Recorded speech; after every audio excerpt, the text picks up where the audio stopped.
Hello dear students, good morning to all of you. You are welcome. Ramlal Shikshan Sansthan अलसी sir की तरफ से आयोजित ऑनलाइन कक्षाओं में आपका स्वागत है। देखिए, हम पढ़ रहे हैं आपकी विविध प्रश्नावली 16 की, तो उसमें आगे वाले सवाल हैं ये आपके 9, 10, 11 ये आज डिस्कस करने वाले हैं। जिनमें से देखो सवाल नंबर 9 है, ये आपका जो आपने पहले सवाल किए हैं उन्हीं के जैसा है, तो मैं आपको इसमें हिंट दे देता हूं और उसकी हेल्प से आप इसको कर लेंगे। इसमें देखो दिया हुआ 9 सेंटीमीटर त्रिज्या के धातु के गोले को पिघला करके 3 सेंटीमीटर त्रिज्या और 6 सेंटीमीटर ऊंचाई के कुछ शंकु बनाए जाते हैं। शंकुओं की संख्या बतानी है आपको। तो देखो क्या तरीका होता है। ये धातु का एक ठोस गोला है और इसकी त्रिज्या दी हुई है 9 सेंटीमीटर। तो आर गोला, इसकी आपको वैल्यू मिल गई 9 सेंटीमीटर। और इसमें जो शंकु बनाए जाते हैं इससे, इनमें 3 सेंटीमीटर त्रिज्या दी हुई और 6 सेंटीमीटर ऊंचाई दी हुई है। तो इस टाइप के मान लो आपको शंकु बनाने हैं, जिसमें 3 सेंटीमीटर इसकी त्रिज्या हो गई आर शंकु, और एच शंकु आपको दे रखी है 6 सेंटीमीटर। तो ऐसे कितने शंकु बना सकते हैं, यह आपसे पूछा है। तो देखो सबसे पहले हम क्या करेंगे, मान लेते हैं कि इसको पिघला करके ऐसे एक्स शंकु बना सकते हैं। ऐसे कितने शंकु बना सकते हैं, ऐसे सपोज एक्स शंकु बना सकते हैं, जिनमें से प्रत्येक की ऊंचाई कितनी हो जाएगी 6 सेंटीमीटर और प्रत्येक की त्रिज्या कितनी हो जाएगी 3 सेंटीमीटर। ऐसे कितने बना सकते हैं, मान लिया एक्स बना सकते हैं। तो इस पूरे का आयतन बराबर होगा एक्स शंकुओं का आयतन। और पूरे का आयतन कितना होता है 4/3 गुणा पाई आर क्यूब, आर किसकी, गोले की, बराबर एक्स शंकुओं का आयतन। तो एक्स शंकुओं का आयतन कैसे निकाल सकते हैं, एक्स गुणा एक शंकु का आयतन। और एक शंकु का आयतन कैसे निकालेंगे, 1/3 गुणा पाई आर स्क्वायर एच, जिसमें आर शंकु की और एच भी शंकु की। ठीक है। अब 3 इधर भी भाग में है और 3 इधर भी भाग में है, कट जाएगा। पाई इधर भी गुणा में है, पाई इधर भी गुणा में है, कट जाएगा। अब 4 गुणा आर की घात 3 का मतलब आर को 3 बार लिख के गुणा करना है, बराबर एक्स गुणा आर स्क्वायर का मतलब शंकु की त्रिज्या को 2 बार लिख के गुणा करना है, 3 गुणा 3, और एच शंकु की कितनी है 6। यहां से एक्स का मान निकालने के लिए आप क्या करेंगे, जो चीज गुणा में है वो भाग में आ जाएगी, 3 गुणा 3 गुणा 6, यहां से एक्स का मान आ जाएगा आपका।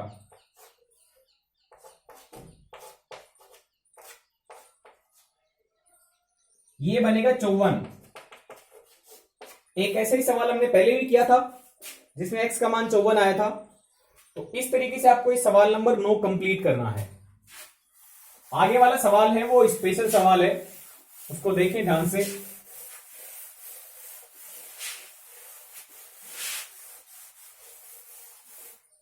देखो सवाल नंबर 10 में लिखा है, एक गांव की जनसंख्या 4000 है।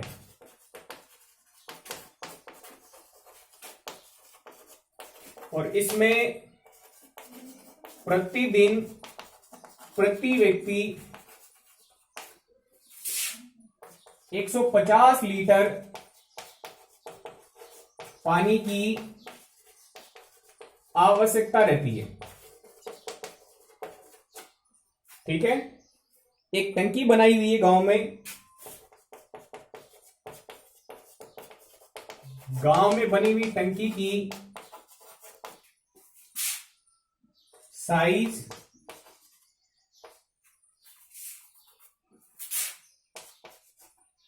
20 मीटर गुणा 15 मीटर गुणा 6 मीटर है, और इससे पानी की सप्लाई होती है।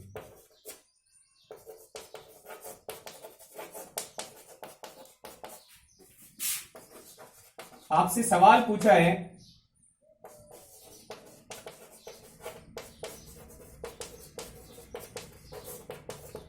ये मैंने शॉर्ट में सवाल लिख दिया है।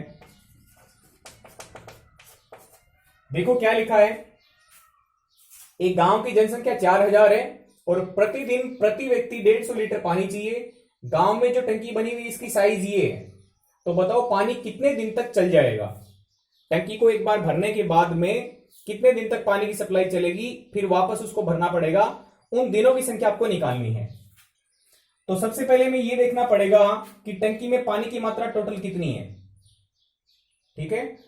और यह देखना पड़ेगा कि प्रतिदिन कितना पानी खपत हो रहा है, हर दिन कितना पानी लग रहा है और टोटल पानी की मात्रा कितनी है। तो टोटल पानी की मात्रा निकालने के लिए तो ये घनाभाकार टंकी है, लंबाई गुणा चौड़ाई गुणा ऊंचाई। तो पानी की मात्रा निकाल लेंगे तो लंबाई गुणा चौड़ाई गुणा ऊंचाई से इसका आयतन यानी पानी की मात्रा निकल जाएगी, टंकी में कितना पानी है। और आपको यह भी बोला है कि प्रतिदिन प्रति व्यक्ति 150 लीटर पानी चाहिए। तो 4000 की जनसंख्या के लिए टोटल एक दिन में कितने पानी की खपत हो जाएगी। तो 150 लीटर एक आदमी की है, 4000 आदमी है, तो 4000 को 150 से गुणा कर देंगे, टोटल आपको एक दिन में कितना पानी लगेगा वो पता चल जाएगा। तो इसके हल में देखो क्या लिखेंगे। प्रश्नानुसार हमें दिया हुआ है प्रतिदिन प्रति व्यक्ति पानी की आवश्यकता, ये आपको दे रखी है 150 लीटर। अतः 4000 व्यक्तियों के लिए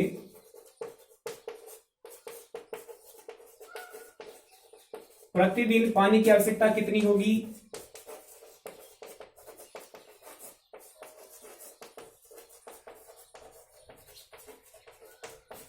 एक व्यक्ति को 150 लीटर पानी चाहिए, तो 4000 व्यक्तियों के लिए क्या करेंगे, 4000 से गुणा कर देंगे, तो ये मान बन जाएगा आपका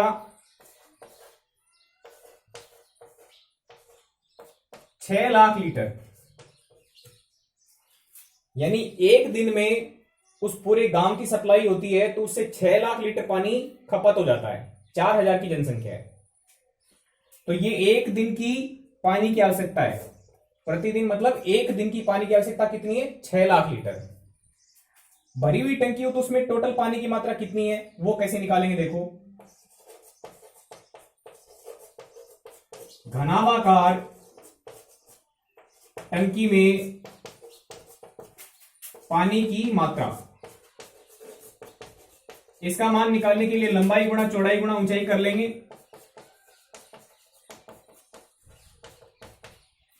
तो आपको ये दे रखा 20 मीटर गुणा 15 मीटर गुणा 6 मीटर, तो इसका मान बनेगा आपका 1800 घन मीटर, क्योंकि मीटर गुणा मीटर गुणा मीटर, मीटर की घात 3 बन जाएगी। 1800 घन मीटर पानी है, लेकिन घन मीटर में पानी की मात्रा लिक्विड फॉर्म में है तो उसे लीटर में बदलना पड़ेगा। तो घन मीटर को लीटर में बदलने के लिए आप जानते हो 1000 से गुणा करना पड़ता है, क्योंकि ये नियम है कि 1 मीटर की घात 3 यानी 1 घन मीटर में 1000 लीटर पानी होता है। 1 घन मीटर में कितना होता है, 1000 लीटर। तो घन मीटर से लीटर बदलने के लिए 1000 से गुणा करना पड़ेगा। 1 गुणा 1000 करोगे तो कितना आ जाएगा, 1000। तो इसका मतलब मीटर क्यूब से या घन मीटर से लीटर में बदलने के लिए 1000 से गुणा करना पड़ेगा। इसको 1000 से गुणा करेंगे तो इसका मान देखो कितना आएगा, इसका मान हो जाएगा 18 लाख लीटर। यानी टोटल यदि एक बार टंकी को भर दिया जाए तो उसमें पानी की मात्रा कितनी हो जाएगी, 18 लाख लीटर। अब एक दिन में पानी की खपत 6 लाख लीटर है और टंकी में पानी है 18 लाख लीटर, इसका मतलब 3 दिन सप्लाई चल जाएगी उसकी। अतः पानी गांव में पर्याप्त रहे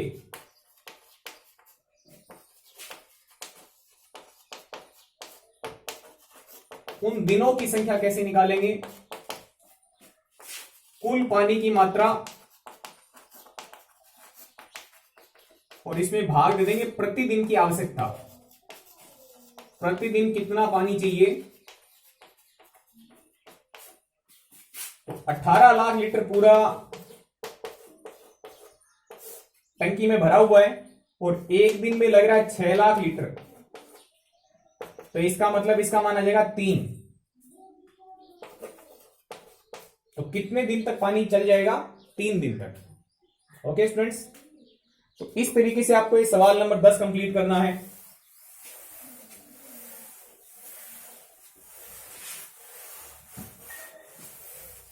सवाल नंबर 11 पे चलते हैं। सवाल नंबर 11 आसान है आपका, इस टाइप का सवाल पहले भी किया हुआ है। इसमें लिखा क्रम से 6 सेमी, 8 सेमी और 10 सेमी के 10 सेमी त्रिज्याओं के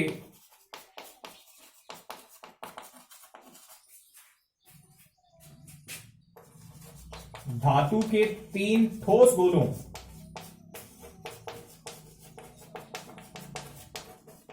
को पिघलाकर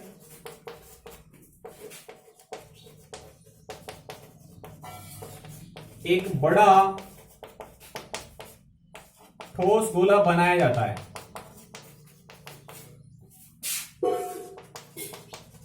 तो आपको ये बड़े वाले जो गोले को बनाया गया है इसकी त्रिज्या ज्ञात करनी है।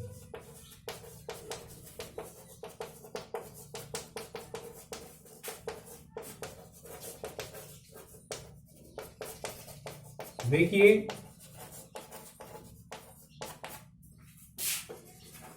आपको ये पता है कि इसमें आयतन का रूपांतरण हो रहा है। एक छोटा गोला है जिसकी साइज 6 सेंटीमीटर है, एक इससे बड़ा है, इसकी साइज है 8 सेंटीमीटर, और एक इससे भी बड़ा है, इसकी साइज है 10 सेंटीमीटर। इन तीनों को पिघला करके और एक बड़ा गोला तैयार किया गया है। तो आपसे पूछा है कि उस बड़े गोले की त्रिज्या कितनी है। इसकी साइज दी हुई है 6 सेंटीमीटर, इसकी साइज दी हुई है 8 सेंटीमीटर, इसकी साइज दी हुई 10 सेंटीमीटर। तो R1 का मान 6 सेंटीमीटर, R2 का मान 8 सेंटीमीटर और R3 का मान 10 सेंटीमीटर हो गया। अब जो बड़ा गोला बनेगा उसकी भी कोई त्रिज्या होगी, तो उसको हम मान लेंगे कैपिटल R। ठीक है। अब इन तीनों छोटों गोलों को पिघला करके यदि बड़ा गोला बनाएंगे तो उसमें धातु कहां से आएगा? इसमें पूरा धातु इन तीनों के धातुओं के योग के बराबर होगा, यानी इन तीनों से निकली हुई धातु इसका मान बराबर होगा इसके। तो हम क्या करेंगे, इन तीनों का आयतन निकालेंगे, क्योंकि धातु की मात्रा इसकी पिघलेगी, इसकी भी पिघलेगी, इसकी भी पिघलेगी, और पिघल करके तीनों की धातु इकट्ठी होके इसमें बदल जाएगी। तो इसका मतलब इन सभी का जोड़ करेंगे तो इसके बराबर आ जाएगा। ठीक है। तो इसको किस तरीके से लिखना हमें, इन तीनों के आयतनों का जोड़ बराबर होगा इसके आयतन के। ठीक है। गोले के आयतन का सूत्र आप जानते हैं, 4/3 पाई r³ होता है। तो आप आसानी से इस सवाल को कंप्लीट कर पाएंगे। सबसे पहले हम लिख देंगे इसकी शुरुआत में, माना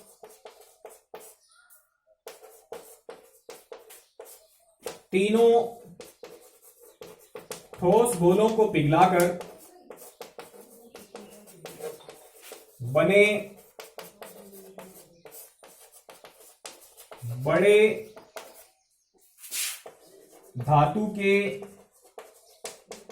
गोले की त्रिज्या कैपिटल R है।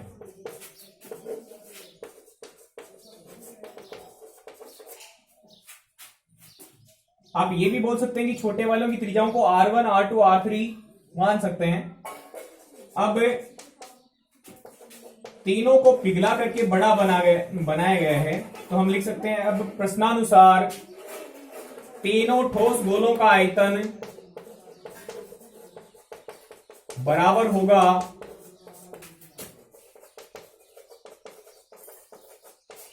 बड़े गोले का आयतन।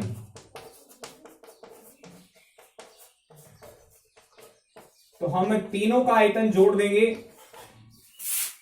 देखो छोटे वाले का आएगा 4/3 पाई r1³ और इसमें मिला देंगे बीच वाले का 4/3 पाई r2 क्यूब प्लस 4/3 पाई r3 क्यूब बराबर बड़े गोले का आयतन 4/3 पाई कैपिटल R क्यूब।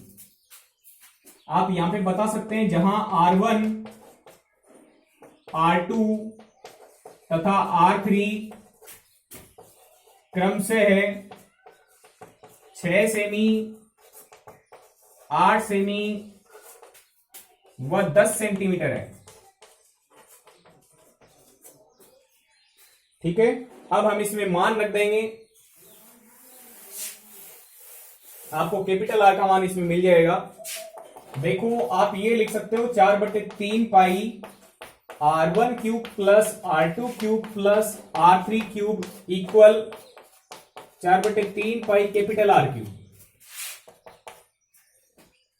क्योंकि तीनों में 4/3 पाई है तो 4/3 पाई आप कॉमन ले सकते हो।